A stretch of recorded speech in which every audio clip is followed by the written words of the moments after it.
Jeez, colorectal cancer sounds like a real bummer. But I wonder what causes it. Well, Pete, while we don't know everything, we do know that increased vascularity, otherwise known as angiogenesis, is one of the conditions that's required for metastasis. Me?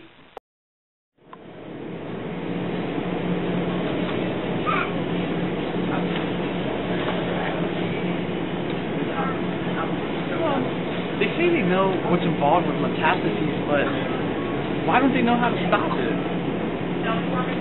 Now, actually, Pete, we're trying. We're working to limit tumor vascularity by targeting the VEGF protein. That's the biggest angiogenic factor. We've invented bevacizumab, an antibody to the VEGF that binds it up so it can't wreak such havoc, slowing angiogenesis and therefore slowing disease progression. That's cool.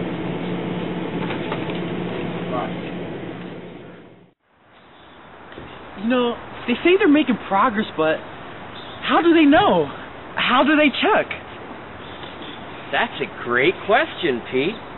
Dynamic contrast enhanced MRI is gaining popularity as a method to assess tumor response. That's because it's a non-invasive way to measure how tumors are responding in biological activity and stuff. That's great, guys.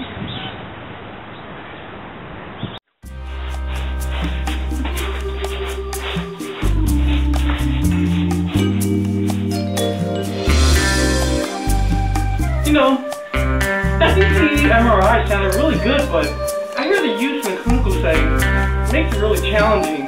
You know, as a trade-off between time, spatial coverage, spatial resolution, they all make Dce-Mri difficult to implement and limited reliability.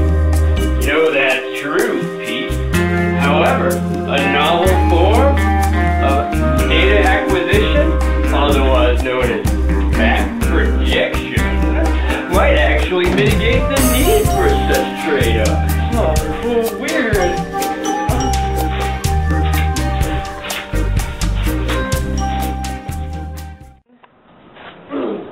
Looks like we're gonna need a folks from the HUR to solve this one. Yeah, what can they do? Well, they could run a study with the objectives of testing feasibility and implementing back projection for rapid DCR across multiple imaging platforms.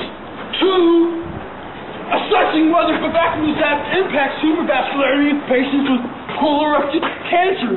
Touche, Pete, touche. And that's one to grow on.